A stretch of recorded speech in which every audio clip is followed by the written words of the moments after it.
But with that said, I am just going to begin myself in 3, 2, 1, go.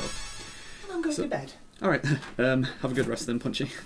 Thank you. So yeah, this is Sparkster, so main mode of movement in this game is the rocket boost, which I'll be using as much as possible. Whoops, slight mistake there, whatever. Yeah, like I say, I haven't exactly had practice time, so we'll just have to play this by ear and see how it goes. So starting the stage, we get our first mini-boss already, which I'm using a little bit of damage management in the various forms of damage I can cause to kill it in fewer hits. And then there's a position I stand in here and hold most of a charge to enter the airship sooner. One thing that you're going to see me do a lot during this run is use the rolling attack like this to inflict damage when I can't rocket boost, because it's generally an efficient way of dealing damage. I can't spam the rocket boost as much as I would like though, because there's a hidden value in this game called exhaustion, which fills up as you do more rolling attacks, and when it peaks, which is generally after 6 straight rolling attacks, you just lose control of Sparkster for 3 seconds. I'm going to have to actually be careful here, because 1 health for the stage 1 boss is actually a little dangerous. Yeah, like I said, I did not really have prep time for this. So for the stage 1 boss, we can just stand against his body and time rolling attacks to dodge the lasers when they come out.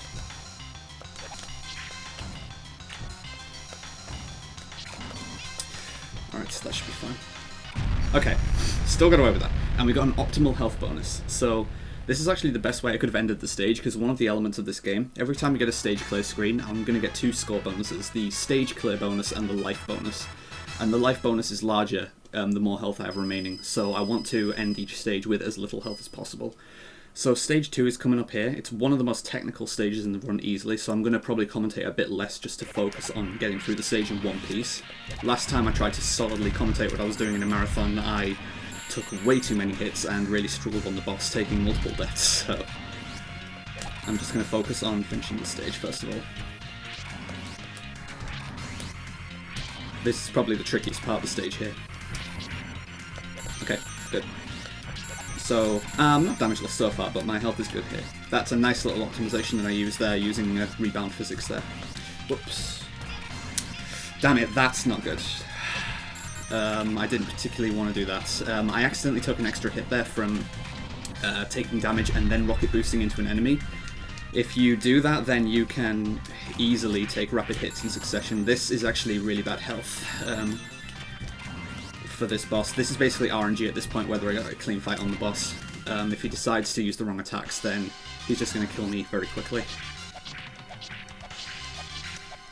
And I stand here and use sword swipes because it is by far the safest way to take the boss. Okay, with this attack pattern I should be fine. Yeah. So that was actually a really good pattern. With the wrong pattern though, that could have really easily spelled trouble, so I'm quite grateful for that. And I'm going to twist around to see the chat there. I'm just going to move the laptop so I can see it a bit more conveniently. Alright, so starting stage 3, there is actually an auto-scroller coming up, and if any donations come in, of course we're always really grateful for the support people give with donations, but I won't be able to actually see them since the game window is over the donation window right now, because, you know, this is like these are the only runs in the marathon where the game window is actually on screen where we are, so very sorry about that, but I will try to catch up on anything after the run if I can, since I will be continuing the marathon after this run with Undertale, which is a very good run as well. So, I mean, some people find Genocide boring, but I like it a lot, and I think it can be entertaining to watch when executed well. So, as I say, this is an auto-scroller, and I'm currently not actually doing anything right now. The first 73 seconds of this stage are literally just an auto-scroller that I can't speed up. And because I can't speed it up, the only thing I can possibly do is slow it down. One thing I haven't mentioned so far is that one of the main issues with running this game is lag management. This is a very laggy game when there's a lot of stuff going on screen, which you may have seen a bit of already in stage 1. And so we need to reduce lag as much as possible. If I do stuff during this section, such as destroying enemies, the only thing I can possibly do is cause lag. So since doing nothing doesn't cause me to take enough damage to die or be in any real danger, it's faster to just not do anything, as it reduces lag. It actually minimises lag completely. You can generally get lag spikes from taking damage, but it doesn't really seem to occur there. And because you can take damage and get lag from that, that does limit the spots where I want to intentionally take damage for damage boosting to reduce my health for lower score bonus, since the lower score bonus makes my time faster, but then it generally costs time to take additional damage, since it causes more lag. So even though I took damage at the start of the stage there, we pick up those health pickups there, so we're going to hopefully have full health entering the boss, which is convenient since I mentioned about damage boosting and rolling attacking earlier to deal lots of damage. The main example of that is the boss coming up here. Quick descent strat there, that's fairly new actually. So I'm going to take a little bit to talk about damage in this game. You have various forms of attack: the sword projectile, the sword swipe, the rolling attack and the rocket boost. The sword projectile deals 3 damage, the sword swipe is 4, the rolling attack is 5, and the rocket boost is 6. So the rolling attack is, aside from the rocket boost, one of the more efficient ways to deal damage.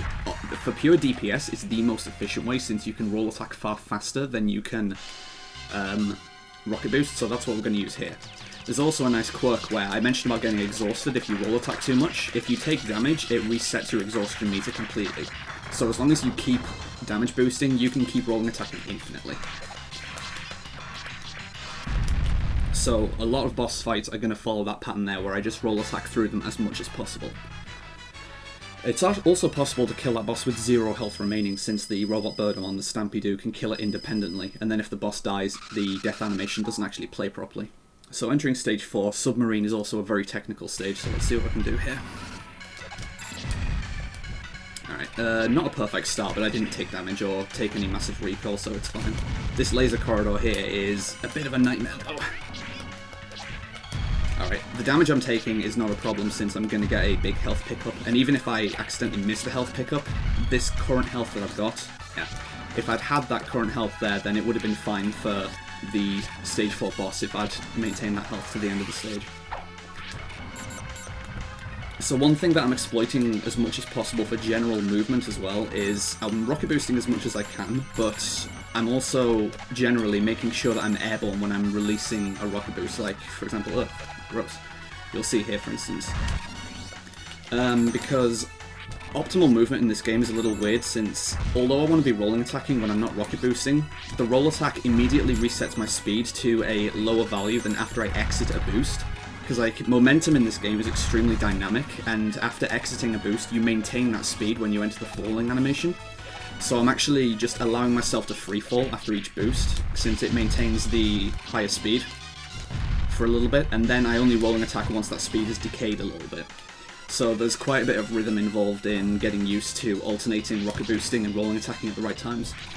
So this boss here is a real jerk. His hitbox is very strange, his iframes are strange, and he can have many ways to deal damage to you. Well, not many ways. The main body deals half a heart damage, and the spike arms deal a full heart of damage. The spike arms also have their own solid hitboxes, and since boosting into a solid hitbox in this game will cause you to stop or drag you in, you can rapidly lose control of that fight if you have very little health remaining. But that was a fairly clean boss fight, and we're moving on to stage 5, Golden Pyramid. This fight is, well, this stage is more like a maze than anything else. It's a very short stage, it's probably the shortest stage in the game, but casually speaking, it's padded out by the fact that I'm about to enter a maze section here, which I'm just going to skip altogether by moving the floor once more and then boosting through. So that skips quite a bit of the stage. You're meant to just go through several rooms there, but we've already reached the mini-boss here, which I'm also going to use some damage management here. Messed up. I had a bit of a lag spike there, which really messed up my placement and hit timing there. Second phase of this guy is very erratic and annoying, but okay, that wasn't too bad. And with my current health, I'm going to be at full health even if I take a hit on Pyramid Skip here. Okay, I got damageless, nice. I'm not rolling attacking there because I would have gotten exhausted if I'd used another rolling attack there, since I didn't take damage. Taking damage on Pyramid Skip is perfectly fine since it resets exhaustion and you recover the health anyway. So now we're entering the stage 5 boss, Desert Worm. This fight is totally RNG. I just want to alternate rocket boosting and rolling attacking as I have been doing, but this guy is very mean with his actions. That was super quick. So damage rounding on that boss is different to the other fights in the game. I talked about the damage values before. All damage sources you inflict on that boss in particular are halved for that fight and then rounded up. So, or, I don't know, it might be rounded down, I'm not sure. Either way, since the rolling attack deals 5 damage, it deals 2.5 to that boss, and I'm not entirely sure which way it gets rounded, but it makes it so that rolling attacking that boss as much as possible, if you have the correct position, is the most efficient way to deal damage. It's faster than alternating between rolling attacks and rocket boosts, since rocket boosts deal 3 damage. And just due to the frequency of how quickly you can do rocket boosts, of rolling attacks, it's faster to do rolling attacks if you can. So this drum section is thankfully gone very clean, and that's the only spot in the run where I take an intentional exhaust, because I rolling attack too much and got exhausted, but because I was on the drums, it reset my exhaustion completely. And I even get that jump, nice. Jumping off that pipe there is actually a lot tighter than it seems. But I messed up that section slightly and caused a lot of lag, so we'll just see. The stage went clean aside from that section. Still a fairly clean stage pace to be halfway through these pipes before the music change. And we've got the stage 6 boss, Axelgeir, coming up, our counterpart Black Knight. Axel is probably the most threatening enemy in the game. Well, this stage 6 boss and his stage 7 boss appearance. In this fight, he can deal the most damage of any enemy in the game. He has many forms of attack, and some of them, such as the his own sword swipes, deal a heart and a half, and his flaming corkscrew attack deals a full 2 hearts. And with what I said before about possibly resetting my own iframes from taking from rocket boosting, it's possible to take 2 hits in quick succession. A really clean fight there, though. So what you just saw was a attempt at a manipulation. RNG manipulation in this game is very, very primitive because a lot of factors control the RNG and a lot of stuff is previously seeded. Axel's RNG pattern for that fight is decided when you first enter that arena, like when you take the portal and the area loads, so I don't really have full control over what he's going to do. But with my position, I can try and bait him into kicking into the corner like he did, and then once he's in the corner, he generally stays there, and you can just chain rolling attacks to the left and kill him very quickly. So stage 7 is another auto-scroller. This is going to be about 3 minutes long, and I can just hang out in the top left for a bit. But it's a bit of time to talk about the boss fight. So the robot duel boss fight is, for a lot of people, the worst part of this game. Like, even casually, it spoiled a lot of people's enjoyment of this game because it is incredibly difficult. Axel's mech just seems very strong, and it beats you to death very quickly. For the longest time, we didn't understand how this fight worked, so people really struggled on it and took a lot of deaths to it. You just have basically a rock'em sock'em robot where you can chain left and right punches. And previously people used to just spam left jabs to try and keep him in the corner and whittle his arms down, because his arms also have their own HP pool, and if you destroy the arms then he can't attack you. People used to go for that safe approach. But that prolongs the fight, and since he can choose to be very aggressive randomly and kill you quickly, prolonging the fight is not what you want to do. What you want to do is finish the fight quickly, and you can do that with what I like to call 1-2 punching. The punches that you can use deal a base damage of 8, where Axel has 2-4 HP, but if you, say, miss a left punch and then immediately follow it up with a right, that right punch becomes stronger and deals a base of 12 damage. And depending how close that second punch is to the first miss punch, it deals additional damage on top of that, up to a maximum of 20 per hit. So you can finish the fight in as few as 12 straight punches. And so what I'm going to be doing is baiting him into the left corner for the start of the fight, and I'm going to intentionally whiff a lot of left jabs and then hit him with right straights, which will deal increased damage. And the fight is based on 3 phases that are based on his remaining HP. The first phase is the one that I want to avoid as much as possible by getting him down to 50% HP. That's the random phase where you can just decide to go berserk on me at any time. And when he's at 50% HP, he'll automatically go into a second phase where he'll turtle while boosting towards me, and he'll give me some telegraphed opportunities to get more punches in. If I play that part correctly, I'll immediately knock him into phase 3, which is his desperation phase, which is where he goes berserk and he does not stop berserking until you are dead. Once he's in phase 3, it's impossible to stop him from berserk punching you. That's the phase that generally kills people, because if they take the fight slow, they don't have enough health to turn it into a damage race once they reach that point of the fight. But the point of this strat is to get him down to that point as quickly as possible, so that even though once he starts berserking, you just have a lot more remaining health and you can turn it into a pure damage race. So I'm going to destroy some enemies here whilst they're still off screen to reduce lag. I can see from my score counter going up that I'm destroying them as they appear. Oh, I actually missed that anyway. That turret's the main one that I want to kill anyway, because it fires a laser which can cause lag if there's too many of these laser effects on the screen. There's still a little bit of lag, but it's less than there would be. So now I just need to wait for Axel to come on screen and then hope to have an good fight. So I'm going to catch up on chat a little bit actually.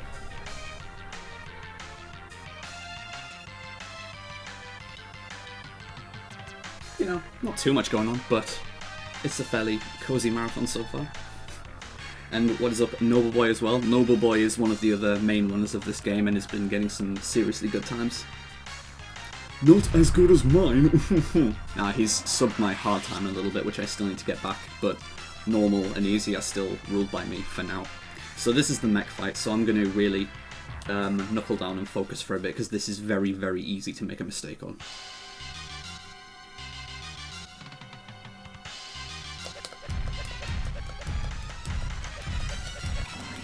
Early Berserk.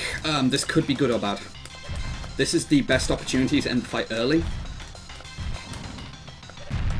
Nice. Alright, so that's the Berserk rush that I wanted to avoid, but if you've already damaged him heavily, it's the best opportunity to end the fight early. So that was actually surprisingly favourable, and I actually played that section well. If you miss too many shots during that Berserk, he will just kill you. But that was more or less the best fight I could have gotten. So the boss fights in this run are actually going in. So stage 8 is the last stage in the run. And we start it with this nice 3D graphics section. Those missiles are lovely. Reminder this is a SNES game, and those 3D graphics look amazing for the time, I think. So I'm hiding in these little divots in the ground because these missiles will kill me in one hit, regardless of remaining HP if they hit me. So this is not optional to avoid like this. It's possible to avoid an extra cycle if you have task quality movement, but it's kind of random based on where the enemies are, and I am not reliable at it at all. So I'll happily take the consistent route. Whoops. Nice little grounded boost there, which gave me gravity. So it's something that doesn't really show in the run at all, but if you do an air boost, you will continue in a straight path until your boost runs out. But if you boost from the ground and then fall off a ledge, gravity will take effect as soon as you fall off a ledge. It doesn't really matter in the run, but it was just a nice little opportunity to see that there. It's a little quirk of the physics. It's actually more used in Rocket Knight Adventures than it is in the Sparkster games. So I've got really nice health entering the core fight here. This is one of the most dangerous parts of the run, since I need to destroy these 4 crystals. They will deal a full heart of damage every time I contact them, but the yellow rings only deal half a heart. So I'm going to damage boost, hopefully, on the yellow rings as much as possible, whilst trying to dispose of these crystals as efficiently as possible. Nice! That was still a good fight.